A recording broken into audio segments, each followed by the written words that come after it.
देखिए, आज आप एक ऐसी दुनिया में रह रहे हैं जहां पे universal declaration of human rights का डंका बजता है। पाकिस्तान ने उस पर साइन किए हुए हैं, 1948 में किए थे।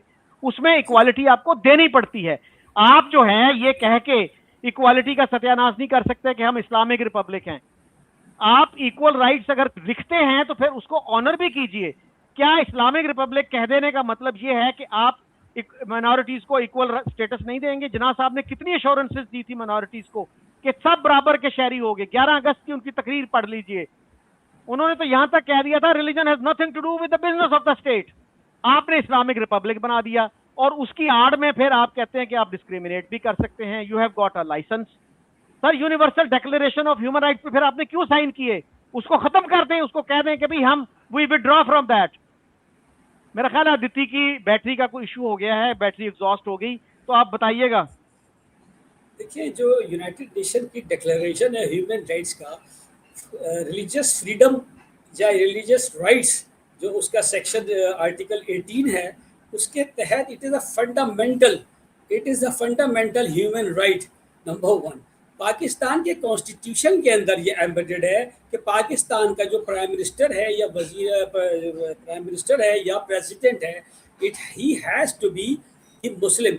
हाँ, नमाज देखिए, मैंने आपसे यही कहा कि वो पढ़ाता हो या ना पढ़ाता हो, जो रूल है, जो कानून है, इस्लामी कानून शरीयत का, उसके मुताबिक जो अमीर है वो लीड करता है।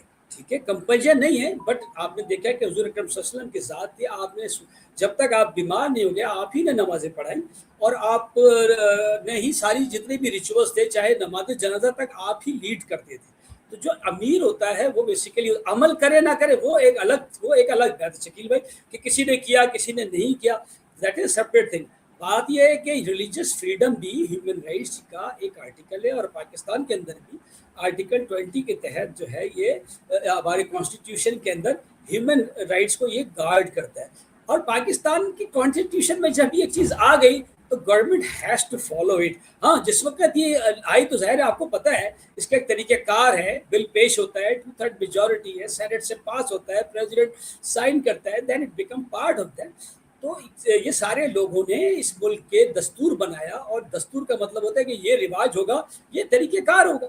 अब उन्होंने ये बनाया, लेकिन इसमें आप देखें कि चाहे आर्मी हो, चाहे कोई भी इदारा हो, उसके अंदर जो माइनॉरिटीज़ हैं वो ऊपर तक जाती हैं।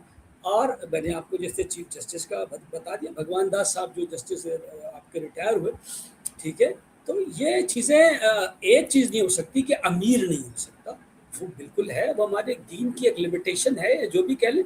मैं उसको इसलिए कहता हूँ कि आप सल्लम की उसके ऊपर रिवायत है, आप सल्लम ने हर लीड को खुद लीड किया। अब ये जो अमीर हैं हमारे प्रेसिडेंट, अगर ये नहीं करते या जिन्ना साहब ने नहीं की, तो ये हमारे लिए वो प्रेसिडेंस नहीं है उस तरह से। दीन की प्रेसिडेंस तो हदीस है, आप सल्लम ने जो किरदार किया, या आप सल्लम ने जो बातें फरमाई, या कुरान पाक है, कुरान पाक डेफिनेटली उसके ऊपर है। और उसके बाद उसकी प्रैक्टिकल जो आप कह रहे हैं कि तमसील जो है, वो हज़रत सल्लल्लाहु अलैहि वसल्लम के जो एक्शंस थे, जो आप सल्लल्लाहु अलैहि वसल्लम से जो रवायतें हैं, वो हमारे लिए ऑब्लिगेशंस हैं, मैंडेटरी। जी अच्छा सर। मेजर साहब, आपने ये कहा कि इस्लामिक स्टेट में प्रेसिडेंट और प्राइम मिनिस्टर मुसलमान होना जरूरी है, नॉन मुस्लिम्स नहीं हो सकते। तो सर, हमारे यहाँ तो 4-5% माइनॉरिटीज हैं। हमें कोई ऐसा खतरा होना नहीं चाहिए था कि कोई हिंदू, कोई क्रिश्चियन, कोई और वो प्रेसिडेंट बन जाएगा, प्राइम मिनिस्टर बन जाएगा। हमारे यहाँ तो कोई गवर्नर नहीं बन सकता, चीफ सेक्रेटरी नहीं बन सकता। तो हमें इतनी इनसिक्योरिटी क्यों थी कि हमें कॉन्स्टिट्यूशन में लिखना पड़ा? और सर, आपने कहा कि हमारे यहाँ एक हिंदू चीफ मिनिस्टर बने, एक हिंदू जो है वो चीफ जस्टिस बने। वो सर एक्टिंग चीफ जस्टिस थे, और वो भी हमारे बहुत सारे लोगों से बर्दाश्त नहीं हुआ था। शाहिद औरंगजेब एक जर्नलिस्ट थे, वो सुप्रीम कोर्ट में ही पहुंच गए थे कि जी एक इस्लामिक स्टेट में चीफ जस्टिस एक नॉन मुस्लिम हो नहीं सकता। तो सर, इतनी आप देखिए नॉन मुस्लिम्स को आप कितना कॉन्फिडेंस दे रहे हैं कि एक बन गया, उसको भी आप बर्दाश्त नहीं कर रहे। और सर, बिनौरी टाउन मदरसा जो है उसका एक फतवा है कि इस्लामिक स्टेट में एक मुंशी की नौकरी भी नहीं दी जा सकती एक नॉन मुस्लिम्स को, एक नॉन मुस्लिम को। और उन्होंने हजरत उमर को कोट किया, और हजरत उमर ने अपने गवर्नर की सरजनिश की थी, उसको रेप्रिमांड किया कि आपने अपना एक मुंशी जो है, कातिब कह लें, मुंशी कह लें, नॉन मुस्लिम को रखा हुआ है, इसको फौरन फारिग करो। तो अगर आप रिलीजन को इसमें लाएंगे तो फिर बड़ी कॉम्प्लिकेशंस हैं।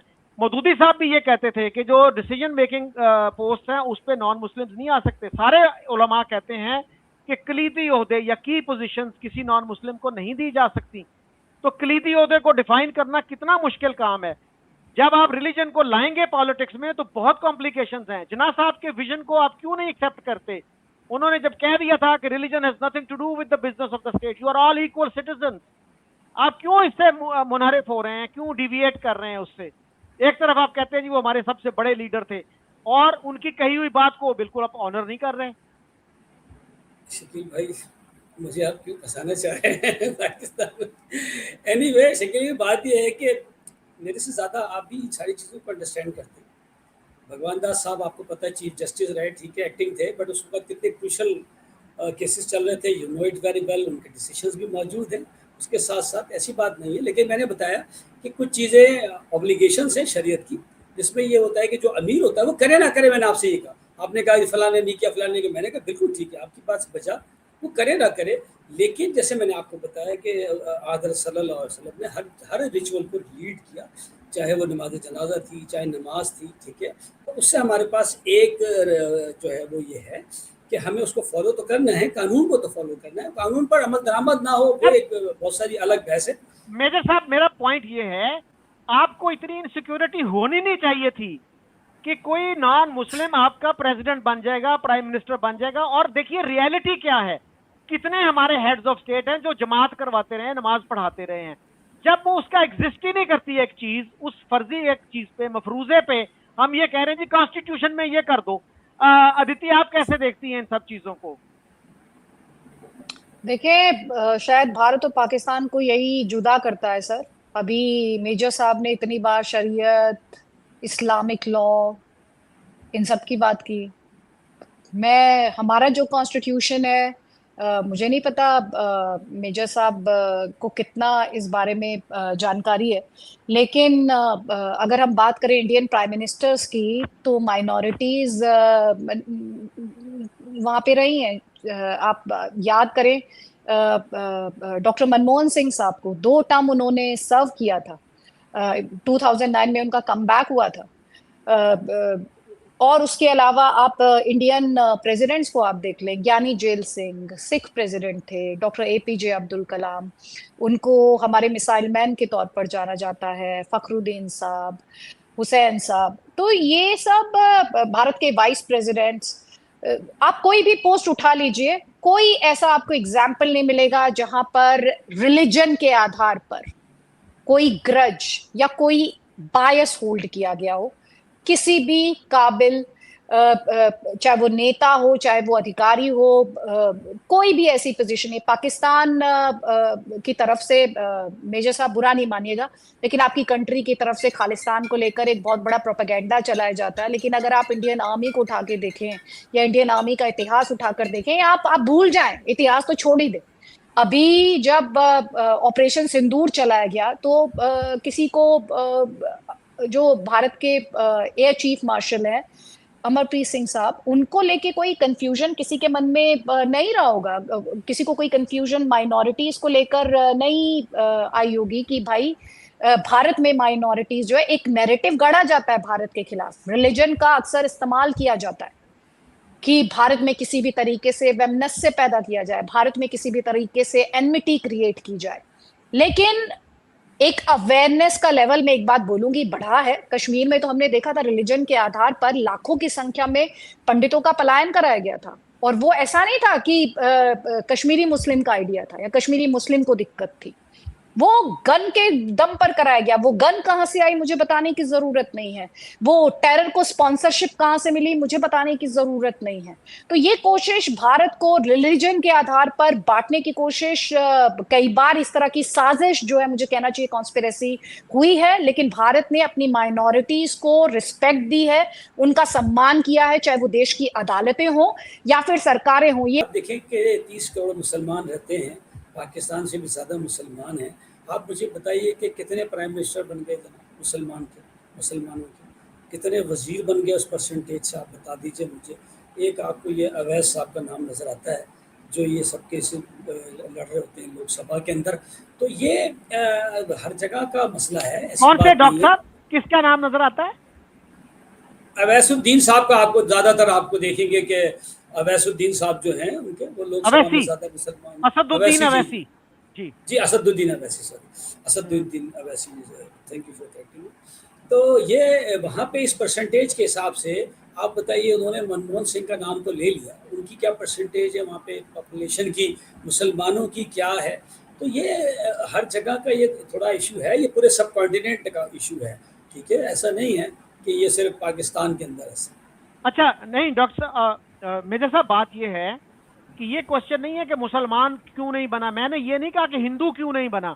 आप देखिए 51 का जो सेंसस था उस जी वक्त जी ईस्ट पाकिस्तान में 22% के करीब नॉन मुस्लिम्स थे, हिंदूज थे, ठीक है?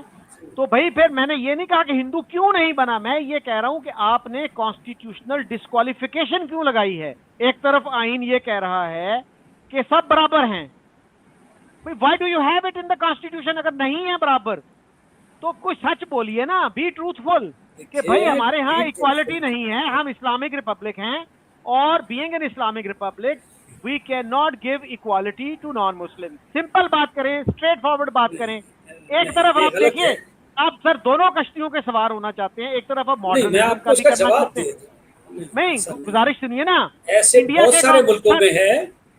नहीं नहीं, कितने मुल्कों में है बताइए मुझे? जो इलेक्टिव ऑफिसेज हैं, कितने मुल्कों में इलेक्टेड ऑफिसेज जो हैं मिनॉरिटीज के लिए बंद हैं? देखिए ऐसे बहुत सारे मुल्क हैं, ठीक है, कि मसलन जहाँ कोई, मसलन रशिया ले लें, मसलन चाइना ले लें, ये तो दुनिया के तो बड़े मुल्कों के मैंने आपको नाम बता दिए, ज़रा जाके देख लो, ठीक क्या है? तो लिखा है वहाँ पे उनके मुसलमान, कॉन्स्टिट्यूशन में? उनके उसमें ऐसा कॉन्स्टिट्यूशन कोई में क्या है? बिल्कुल यही है कि ये पोलिट ब्यूरो जो है उसके अंदर सारे ये चाइनीज सेलेक्ट होते हैं, उन्हीं में से वो उसको सेलेक्ट करते हैं और उसी के अंदर से वो बनाते हैं जिसको बनाना होता है, ठीक है? तो ऐसा नहीं है, ऐसे बहुत सारे मुल्क में आपको रिकॉर्ड दे दूंगा, अभी मेरे पास भी इतना ज़्यादा नहीं है। मैंने जो आपको उसका जवाब दिया बड़ा क्लियर जवाब है, इस्लाम मसावात पे बिलीव करता है, नंबर 1। नंबर 2, हाँ अमीर जो है, देखिए अमीर हैज़ टू बी, उसने अमीर में लीड करना होता है, अमीर हैज़ टू बी, और ये हमारे दीन की टीचिंग में से शामिल है, बेसिक टीचिंग में है, ठीक है? हम उसको इग्नोर नहीं कर सकते, इसीलिए उसको कॉन्स्टिट्यूशन में भी शामिल कर दिया कि ताकि किसी के पास जवाज़ ही ना रहे इस टीचिंग से इनहराफ का, ठीक है? करारदाद मकासद के अलावा इसको भी डाल दिया गया है, ठीक है? तो ये एक बड़ा क्लियर आपको जवाब दे दिया है कि उसने रिचुअल्स को लीड करना, वो करे ना करे वो एक अलग बात है, but it has to be a Muslim. Major साहब बात ये है, मैं बार बार ये कह रहा हूं कि अगर आप ये आइन में ना भी लिखते, even then there is no chance that a non Muslim could become president और प्राइम मिनिस्टर। मैं तो ये कह रहा हूँ वो चीफ सेक्रेटरी नहीं बन सकता बेचारा। आप ये कह रहे हैं कि इंडिया में एक सिख जो है प्राइम मिनिस्टर बन गया, मुसलमान नहीं बन सका। सर मुसलमानों की एक हिस्ट्री रही है, उनका एक प्रॉब्लम रहा पार्टीशन की वजह से, आपको पता है कि कितना ज्यादा एंटी मुस्लिम सेंटीमेंट था। इसके बावजूद नेहरू ने कॉन्स्टिट्यूशन में ये नहीं लिखा। कुछ लोग ये तजवीज दे रहे थे कि इन लोगों ने मुल्क तोड़ने में बहुत अहम किरदार अदा किया है, इनको वोट के हक से महरूम कर दिया जाए, इनको इक्वल राइट्स ना दिए जाएं। But Nehru stood his ground, उसने कहा कि नहीं सब बराबर हैं। तो उसके बावजूद आप देखिए कि 2% के करीब सिख हैं इंडिया में, वो प्राइम मिनिस्टर बना। अगर उनके आइन में ये लिखा होता कि भाई प्राइम मिनिस्टर के लिए हिंदू होना जरूरी है, तो कैसे बन सकता था? मुसलमान कैसे बन सकता है? मैं कह रहा हूं कि बनना ना बनना अलग चीज है। आपने जहां तक चाइना की बात की कि चाइनीज ही बन सकता है पोलिट ब्यूरो का मेंबर, सर चाइनीज तो होगा ही ना। और फिर मैं कह रहा हूं कि डेमोक्रेटिक किसी कंट्री की मिसाल दीजिए कि डेमोक्रेटिक मुल्कों में क्या होता है। अब मलेशिया में आप देख ही लीजिए, मलेशिया में 40% नॉन मुस्लिम्स हैं, इसके बावजूद Malaysia does not give them equal rights. उन्होंने भूमिपुत्रा के तहत उन 40% नॉन मुस्लिम्स को सेकंड क्लास सिटीजन बनाया हुआ है। यूएन और बाकी जो इंटरनेशनल इदारे हैं बहुत सारे क्रिटिसाइज करते हैं उनको कि आपके जो लॉज हैं, आपकी जो प्रोविजंस हैं, ये रेसिस्ट हैं।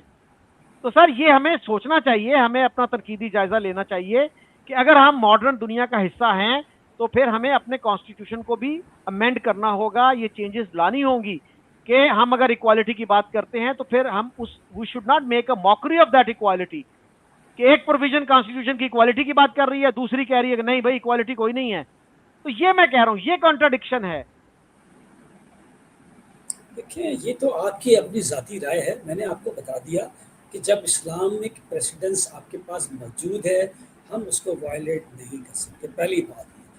और सबसे ज़्यादा अगर आप राइट्स देखेंगे इक्वलिटी के, मसावात के, आप देखिए कि विद इन द मुस्लिम्स हो या वो आपको हमारे यहाँ इस्लाम में ही मिलेंगे। ठीक है, ये कह देना कि जनाब, उसकी मैंने आपको जवाब बता दिया कि इस्लाम का मतलब ये है कि submit your will to Allah. तो उसके अंदर जब तक कोई बंदा इस्लाम मुसलमान नहीं होता वो रूल नहीं कर सकता एज ए अमीर। बाकी चीफ सेक्रेटरी भी बन सकता है, चीफ जस्टिस भी बन सकता है, सारी जो अपॉइंटमेंट्स हैं आप उनको कह लें जो सिविल गवर्नमेंट की होती हैं वो हासिल कर सकता है। पार्लियामेंट के अंदर सेनेट का चेयरमैन भी बन सकता है, तमाम जगहों पे जा सकता है। ऐसे कुछ नहीं है जैसे आप कह रहे हैं कि चीफ सेक्रेटरी नहीं बन सकता। बना हो या ना बना हो अलग बात है, जैसे मैंने आपसे भी कहा, तो ये मेरा भी जवाब है। लेकिन इंडिया में आप देखें कि इतनी बड़ी एक अक़लियत है और उसका आज तक कोई इस तरह का, ये आप देखिए उसके कितने वजीर बने, उसका प्राइम मिनिस्टर कितनी दफ़ा बना है, 6 महीने के लिए भी किसी ने नहीं बनाया। ठीक है, अब्दुल कलाम आज़ाद साहब की बात कर रहे हैं, उनको तो प्रेसिडेंट बना के तो उन्होंने सिर्फ वो उनकी जो उनसे फ़ायदा सारा जो उठाया था तो उसका उन्होंने हिसाब दे दिया। ठीक है, रिवॉर्ड दे दिया।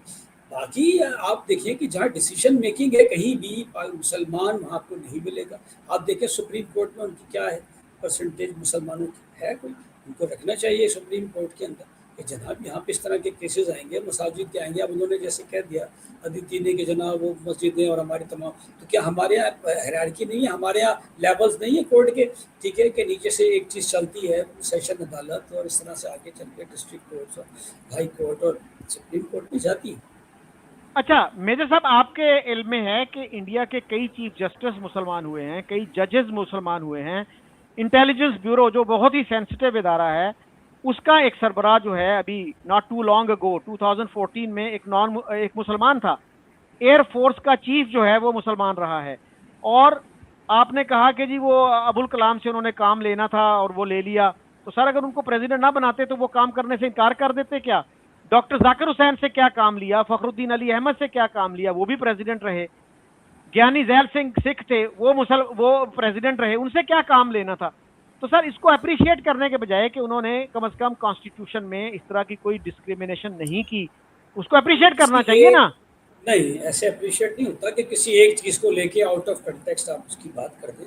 अभी आपने बात की डॉक्टर नाइक की, तो मैं डॉक्टर जाकिर नाइक की भी बात कर देता हूँ। आज डॉक्टर जाकिर नाइक भी दुनिया के अंदर है, उनको स्टेट गेस्ट का दर्जा दिया जाता है तमाम इस्लामी मुल्कों में।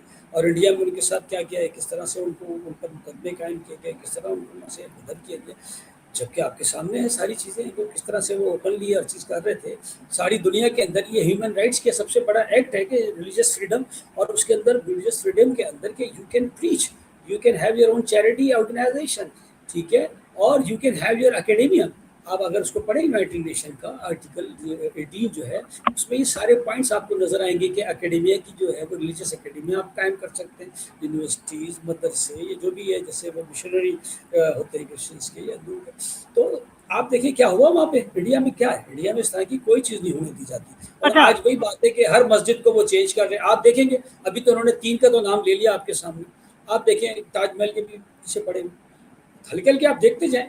ये जब चीज़ बढ़ती है, ये पाकिस्तान में भी है, इंडिया में भी है। मैं ये बताना चाह रहा हूँ कि ये हमारा सब कॉन्टिनेंट का एक, आप कह लें कि ये एक इनका जो है ना, ये एक बस है एक सेगमेंट हमारा कि इस तरह की चीज़ों में हम ज़्यादा पढ़ते हैं और थोड़ा सा अच्छा चीज़ों में radicalization। डॉक्टर साहब, ये आपने बात की, तो जाकिर नाइक साहब जो थे अगर सच्चे थे तो वो मुल्क छोड़ के क्यों चले गए? उनको कंटेस्ट करना चाहिए था, उनके खिलाफ जो इल्जामात थे उन पे आप डिफेंड करते। और आपको हर तरह की कोर्ट्स मौजूद हैं, और ये कोई नहीं कहता कि जी इंडिया में जो है कोई कैंगरू कोर्ट्स हैं। जाकिर नाइक साहब कितना अरसा ओपनली वो प्रीच करते रहे और कितना ओपनली वो क्रिटिसाइज करते थे हिंदुइज्म को। क्या पाकिस्तान में कोई माइनॉरिटी का बंदा इस्लाम को क्रिटिसाइज कर सकता है? कोई क्रिश्चियन, कोई हिंदू, कोई और? उन्होंने तो कभी इसको भी इसको आप अप्रिशिएट तो करें ना कि इतनी फ्रीडम थी उस वक्त कि वो करते थे ना क्रिटिसाइज। नहीं, उन्होंने कभी किसी भी रिलीजन को क्रिटिसाइज नहीं किया। उनका स्क्रिप्चर से हवाला दिया कि उनका स्क्रिप्चर ये बोलता है, और उन्होंने हमेशा कहा कि जो भी हमारे म्यूचुअल जो हैं, जहाँ पे कॉमन टर्म्स हैं, उस पर हम बात कर सकते हैं, उस पर आना चाहिए।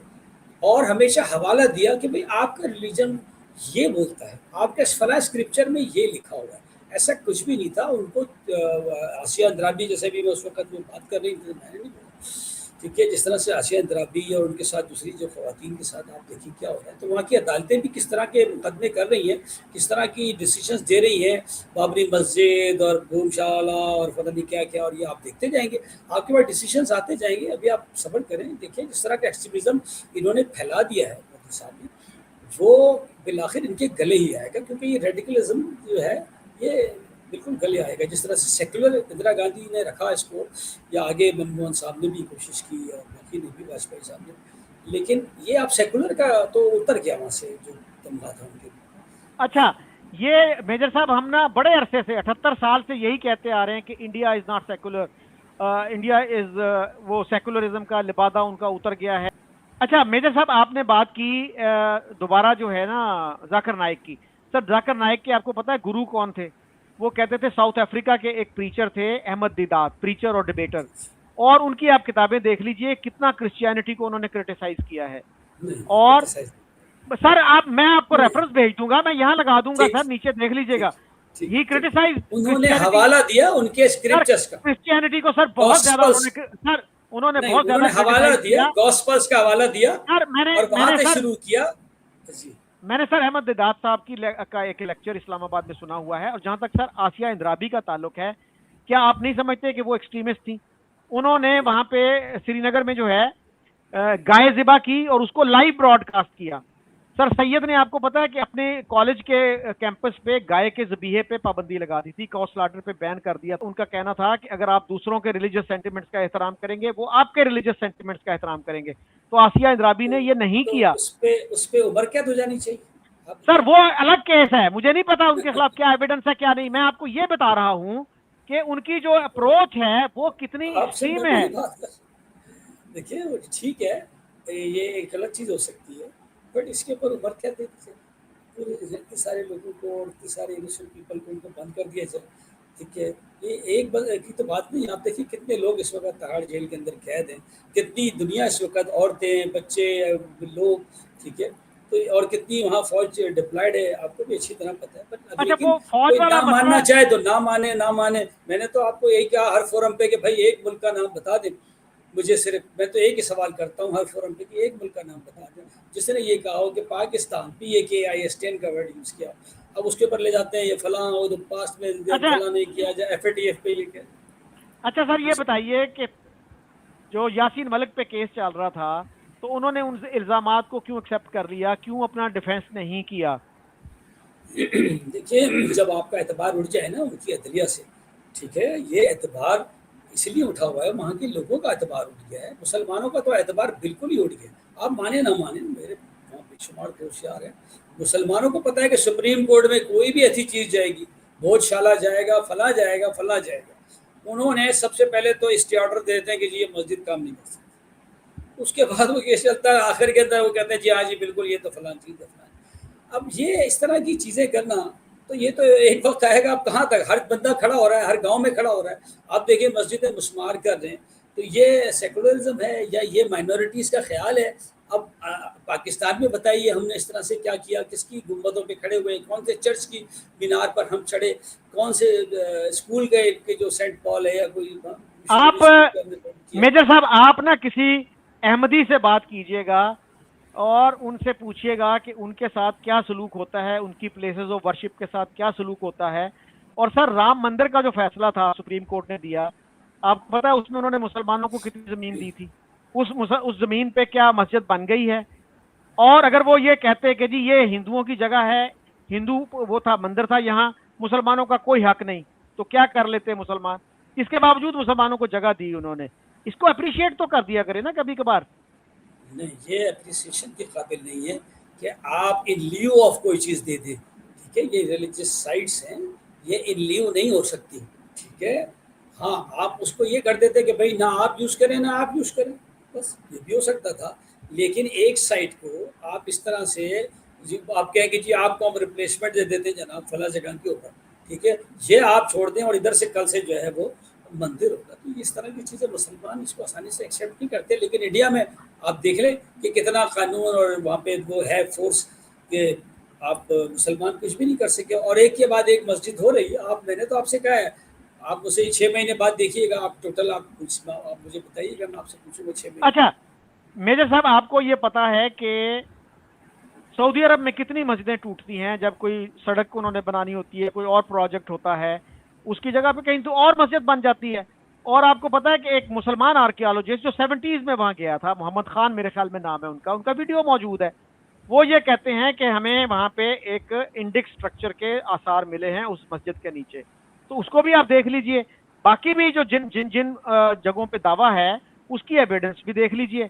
और कश्मीर की जो बात है सर, बिट्टा कराटे का नाम सुना है आपने? उनका वीडियो भी मौजूद है यूट्यूब पे, वो भी देख लीजिएगा। उस पर फिर किसी वक्त हम बात करेंगे। और अदिति का बार बार वो जो है ना फोन का, उनका बैटरी का मसला बना, दीदी को भी मेरी तो तरफ हाँ से सलूट दे जी दीजिएगा और सॉरी जी कर दीजिएगा, उसका नाम, उनका नाम मैं गलत लेता रहा, जी, तो I am sorry for that. चले, थैंक यू ठीक है again. Sir, thank you, Allah Hafiz.